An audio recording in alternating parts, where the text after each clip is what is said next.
नमस्कार, मैं हूं संजय शर्मा। आप देख रहे हैं 4 पीएम यूपी। क्या जगदीप धनखड़ योगी आदित्यनाथ की बहुत तारीफ करते थे, ये भी उनकी विदाई का कारण बना? क्या संघ योगी आदित्यनाथ के साथ पूरी तरह खड़ा है या दिल्ली कोई और चाल चलने जा रहा है? धनखड़ कहाँ गायब हो गए? हाउस अरेस्ट हो गए, फोन क्यों नहीं उठा रहे, कहाँ हैं? राजनीति की तमाम बड़ी खबरें हैं और इन खबरों के लिए मैं आपको देश के और दुनिया के उस चमकते हुए सितारे, उस चमकते हुए पत्रकार को के पास लेके चलता हूं जिनको आपने टीवी चैनलों में देखा होगा, बड़े बड़े टीवी चैनलों में, इंटरनेशनल चैनलों में, लंदन अमेरिका में रिपोर्ट करते हुए देखा होगा। आप सही समझे, मैं बात कर रहा हूं अज्ञान प्रकाश की। मैं लेके चलता हूं। उससे पहले आपसे रिक्वेस्ट है, 4 पीएम यूपी को सब्सक्राइब करिए, ज्वाइन करिए। चलते हैं अज्ञान प्रकाश के पास। मैं ये सवाल आपसे करना चाहूंगा अज्ञान जी।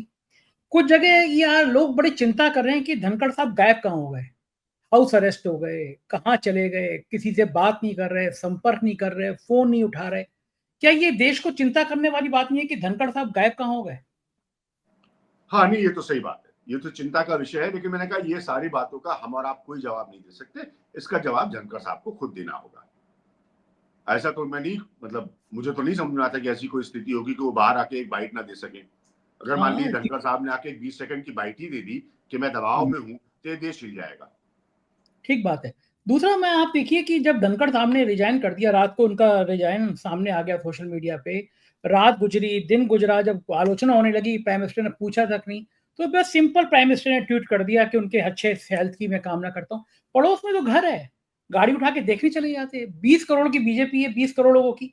कोई बड़ा नेता धनखड़ जी ने ना ट्वीट किया, ना हालचाल पूछा, ना मिलने गया, ना हालचाल पूछा कि फोन किया कि भाई आपका लीवर ठीक है, किडनी ठीक है, बीपी तो नहीं है, शुगर तो नहीं है। इतना डर क्यों कि वो धनखड़ साहब इनके आगे पीछे लोग घूमा करते थे, अब उनकी तरफ कोई पलट के झांकने को तैयार नहीं है। हाँ, वो इसीलिए क्योंकि मैंने आपको जवाब दिया ना। सब तेल देख रहे हैं, तेल की धार देख रहे हैं। बोलने लोग लगे हैं, लेकिन सब तेल देख रहे हैं। अब क्या है कि धनखड़ साहब हो गए इस्तीफे के बाद, अंग्रेजी में जिसे कहते हैं ऑड मैन आउट। पहले वो उसी फौज का हिस्सा थे, उसके बड़े सिपहसालार थे, मतलब बड़े कद्दावर पद पे थे, कोई छोटे पद पे नहीं थे। अब वही हट गए हैं, तो जो बेचारे छुटभइये नेता है, वो तो इसी डर के मारे नहीं जा रहे होंगे ना कि करे क्या। कि बड़ा नेता ही हट गया तो हम हमारा क्या जब रोल होगा? हाँ, जब इतना बड़ा पेड़ हिल गया, तो जो छोटे बाटे क्या बोलते हैं, जो ट्रांचेस आसपास के उग रही थी, तो वो तो डर के मारे ही झुक गई होंगी ना। तो बिल्कुल सही इसीलिए मैं बात है। कह रहा हूं कि फाड़ तो बिल्कुल स्पष्ट है, उसमें तो कोई डिबेट है नहीं, उसमें कोई चर्चा का विषय भी नहीं बचा है। अब ये है कि लोग देख रहे हैं कि भाई हम क्या करें, कैसे करें। धनखड़ साहब खुलकर अगर बोले तो हम भी आ जाएंगे खुलकर बोलने। हाँ, वो ये बोले यही तो वजह सही, लेकिन इस्तीफा तो उन्होंने उनका हो गया है। तो इसीलिए सब, अब मेरी भी जिन लोगों से बात होती है, आपके साथ भी ये बहुत होता होगा जीवन में, मैं 100% जानता हूँ कि तुरंत आदमी फोन पर क्या कहता है ऐसी स्थिति में। अरे भाई साहब, फोन पे नहीं, मिलिए ना आके, हाँ। मिलके चाय पीते हैं। तो मैं भी हंस के कह देता हूँ कि भाई चाय ही पीऊंगा, बाकी तो ज्यादा समय नहीं है, लेकिन चाय पीने आपने बुलाया तो जरूर आऊंगा। फिर आप जाते हैं किसी से मिलने, फिर वो अपना सब आकलन करता है अपने आसपास की स्थिति का, फिर दिल खोल कर अपना गुबार निकालता है वो। ये सिचुएशन आज बीजेपी की है, कोई डिबेट नहीं है। और ये बात सच है कि जो अच्छा पॉइंट आपने रखा है वो ये समझे कि और कुछ भी नहीं। अगर किसी की सेहत खराब है, मैं एक बैड हेल्थ पैथ से थोड़े से दिनों के लिए गुजरा हूं, बहुत लोग को पता चला, मैं बताने वाला व्यक्ति नहीं हूं, तो लोग मिलने ही आते हैं। आप ह्यूमन कर्टसी में भी मिलने जा सकते हैं। ठीक बात है। भाड़ में गई राजनीति। अगर धनखड़ साहब ने औपचारिक तौर पर कहा है कि स्वास्थ्य कारणों से वो हट रहे हैं, तो आप कर्टसी कॉल भी कर सकते हैं। किसी का स्वास्थ्य पूछने जाना, हाँ, सही किसी के बात है। लिए भी, आप देश के प्रधानमंत्री हो, आम नागरिक हो, कोई भी हो, किसी का स्वास्थ्य पूछने जाना गुनाह नहीं है। ठीक बात ये है। तो हो ही सकता है, किसी का स्वास्थ्य अच्छा, पूछने जाना गुनाह तो कोई नहीं है ना। कोई बुरा नहीं है। अच्छा, अगर पिछले दिनों मुझे ये कल बात पता भी। चले आपका स्वास्थ्य ठीक नहीं है और हाँ, तो आप कहीं और से पूछिए। पता चले, तो कम से कम मैं एक मैसेज डालूंगा, फोन करूंगा या आपसे बात करूंगा कि आप कैसे, संजय, कोई खास बिल्कुल, समस्या तो नहीं है आपको। तो ये तो कोई बिल्कुल, गुनाह नहीं है ना। बिल्कुल सही बात है। अच्छा, लेकिन मजे की आप बात, क्यों इग्नोर कर रहे हैं धनखड़ को? ये तो गवर्नमेंट को जवाब देना चाहिए ना। अच्छा ऐसी पिछले इग्नोरेंस ये आपको 15 मिनट में क्या हो गई धनखड़ से? बिल्कुल सही बात है, इतने नाराज क्यों हो गए? पिछले दिनों में ये भी बहुत चर्चा हुई कि धनखड़ साहब ने खुल के योगी आदित्यनाथ का समर्थन किया था, हर जगह योगी आदित्यनाथ की तारीफ करी थी। तो जो दिल्ली वाला जो टीम है उनको ये पसंद नहीं आ रही कि धनखड़ जी जो है योगी आदित्यनाथ की इतनी तारीफ क्यों कर रहे हैं, क्योंकि योगी जी के और दिल्ली दरबार के रिश्ते कैसे हैं ये किसी से छुपा नहीं है। तो ये भी दिल्ली दरबार जो नाराज हुआ उसमें एक कड़ी ये भी हो सकती है कि ये भाई योगी आदित्यनाथ के पक्ष में इतना धनखड़ क्यों बोल रहे हैं। हाँ, वो है, ये भी बहुत अच्छा पॉइंट है। क्योंकि अब देखिए, योगी दिल्ली, योगी वर्सेस अमित शाह, ये सब खबरें सारी चल चुकी है ना। ये तो आज की बातें हैं नहीं। अब सवाल ये उठता है कि आपको उत्तर प्रदेश की वजह से इतनी बुरी मात पड़ी है लोकसभा में, ठीक है। लोकसभा के नेता, उत्तर प्रदेश के नेता कौन है? योगी आदित्यनाथ। आपके पंटरों के ऊपर भी आरोप लगे, खूब सोशल मीडिया पे कैंपेन चले, ये भी एक फाड़ का हिस्सा है, ये भी एक टकराव का हिस्सा है। अब धनखड़ अगर योगी की तारीफ कर रहे हैं तो स्वाभाविक है दिल्ली में बैठे कुछ लोगों को तकलीफ होगी, उन्हें निश्चित अच्छा नहीं होगी। लगेगा, उन्हें अच्छा नहीं लगेगा कि आप योगी आदित्यनाथ की क्यों तारीफ कर रहे हैं। तो यही सब वो सारे टकराव है जिसका कि अब संघ को समाधान निकालना है। अगर वो निकालने को तैयार है, निकालने को तत्पर है, निकालने के रास्तों पर चल रही है, तो वो जल्दी से जल्दी इसका समाधान निकालेगी। लेकिन जो बातें और जो प्रश्न आपने आज पूछे हैं, वो सारे आज की तारीख में पब्लिक डोमेन में है और जनता की बहस के बीच है। ये कोई छुपे हुए सवाल आज के समय में नहीं है। मेरा कहने का बार बार पॉइंट ये है। पिछले दिनों एक घटना हो रही थी, थोड़ा समय हो गया, कुछ महीने हो गए, कि योगी जी नागपुर गए थे, गडकरी जी ने अपने घर पे गए, घर पे बच्चों से मिलवाया योगी आदित्यनाथ को। तो आपको लगता है कि ये एक गुट है, नितिन गडकरी, वसुंधरा राजे, शिवराज सिंह चौहान, योगी आदित्यनाथ, ये एक एक्टिव गुट है जो मोदी जी के खिलाफ जा सकता है? देखिए, ये लोग बहुत ताकतवर और पुराने लोग हैं बीजेपी के, बल्कि पुराने जो नहीं है, जो संघी नहीं है, वो खुद योगी आदित्यनाथ है। उनकी पृष्ठभूमि संघ की नहीं है, बाकी सबकी तो है।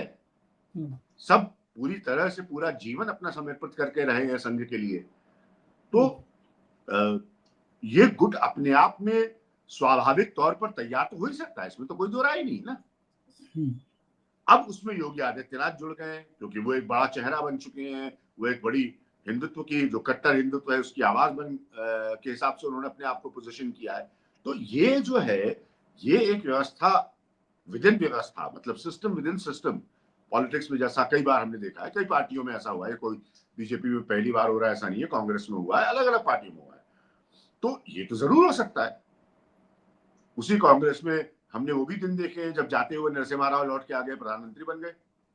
सही बात है, बिल्कुल ठीक बात है। तो संभावना तो असंभव है ना राजनीति में। किसका कैलकुलेशन, किसकी गणित कहां पर जाकर बैठ जाए, हाँ, किसी को ये क्या कुछ पता। नहीं तो था। संभावना तो असंभव है। देवेगौड़ा भी प्रधानमंत्री बने और उसके बाद उनको हटा के आई के गुजराल भी बने, और सरकार भी पूरी नहीं चली, लेकिन प्रधानमंत्री तो दो बन गए ना।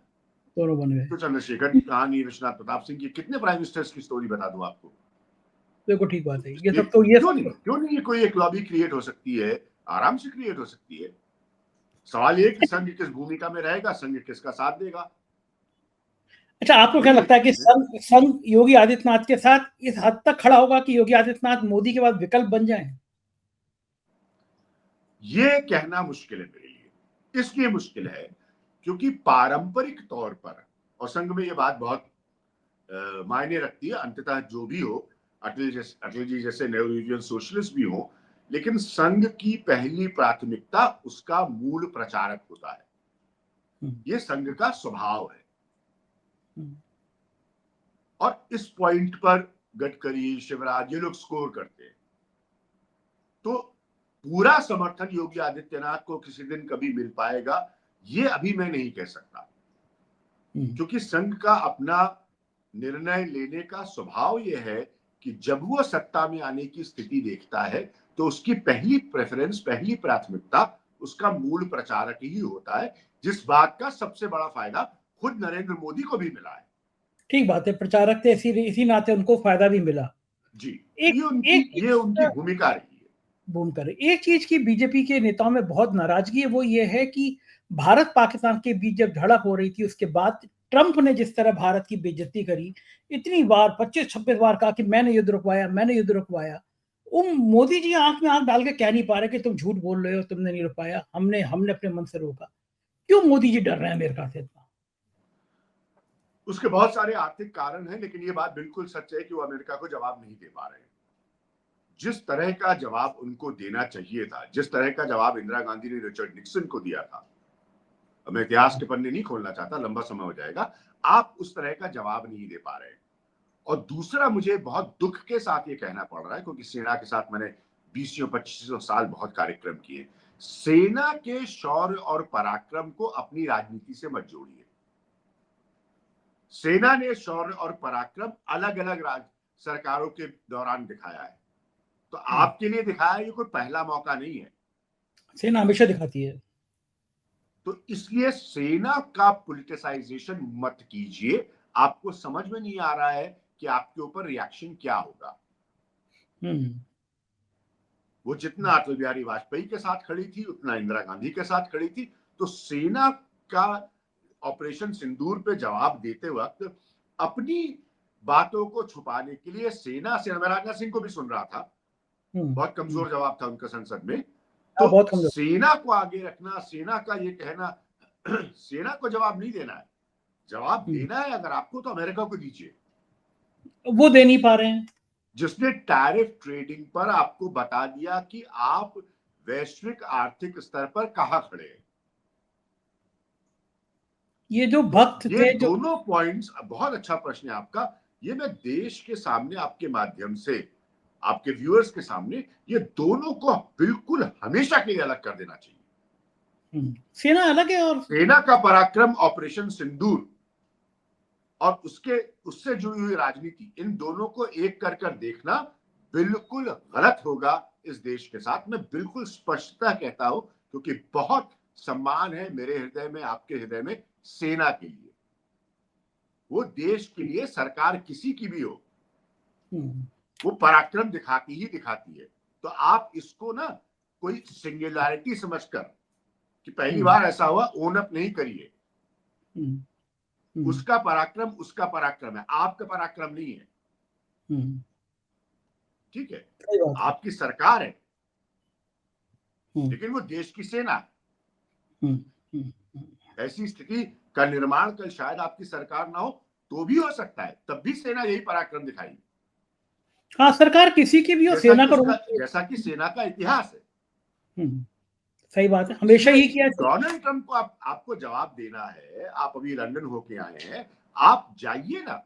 मैंने आपके प्रोग्राम में कहा या कुछ और चैनल्स में कहा, मैंने कब से कह रहा हूं कि प्रोपेगेंडा में आपसे कहीं आगे है 85 साल से पाकिस्तान। आप देख लीजिए। सही बात। एक कार्यक्रम में ओवैसी थे, मैं किसी चैनल पे गया था, वहां पे मैंने यही सवाल पूछा था कि आप लोग डेलीगेशन में क्या करने गए? गाना सुनाने गए थे?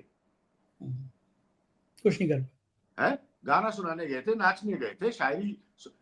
और एक बिलावल भुट्टो, जो कि वहां पर विपक्ष का नेता है, वो आपसे बड़ा प्रोपेगेंडा न्यूयॉर्क में करके आ गया। ठीक बात है, बिल्कुल ठीक बात है। इससे खराब विदेश पाकिस्तान में यात्रा की है। मैं कब से कह रहा हूं कि आप उसके प्रोपेगेंडा से लड़ने के तरीके निकालिए। आपके पास है ही नहीं। आपने ये डेलीगेशन क्यों भेजा था? मैंने वहां पर सवाल पूछा ओवैसी से उस कार्यक्रम में कि आप ये बताइए, आपने हासिल क्या किया? आपने क्या हासिल किया? अमेरिका आज, जैसे आपने कहा, 25-26 बार तो आपका अपना पॉइंट दोहरा चुका है। आप कोई सीधा जवाब ना संसद में दे रहे हैं, ना संसद के बाहर दे रहे हैं। अरे आप ट्विटर पे दे दीजिए, एक्स पे दे दीजिए। हाँ, वो भी नहीं कर पा रहे। उसने एक्स पे लिखा था, डोनाल्ड ट्रंप ने, अमेरिकी राष्ट्रपति ने, आप भी एक्स पे जवाब दे दीजिए। हम सब उसको फॉलो करेंगे। स्वाभाविक है भाई, सम्मान है आपके लिए, आप देश के प्रधानमंत्री हैं, हमारे देश के प्रधानमंत्री हैं। डोनाल्ड ट्रंप बाद में आते, पहले आप हैं। इतना कलेजा जुटा नहीं पा रहे अफगान जी, बिल्कुल सही बात है। बहुत बहुत शुक्रिया, आपने मुझे इतना समय दिया, मुझसे इतनी बातचीत की। Thank you sir. ये थे अज्ञान प्रकाश। पूरी बात आपने सुनी, मुझको यकीन है ये बातचीत आपको पसंद आई होगी। पसंद आई हो तो 4 PM चैनल को, 4 PM यूपी को, अपने दोस्तों को भी ये लिंक भेजिए, सपोर्ट करिए। शुक्रिया, थैंक यू।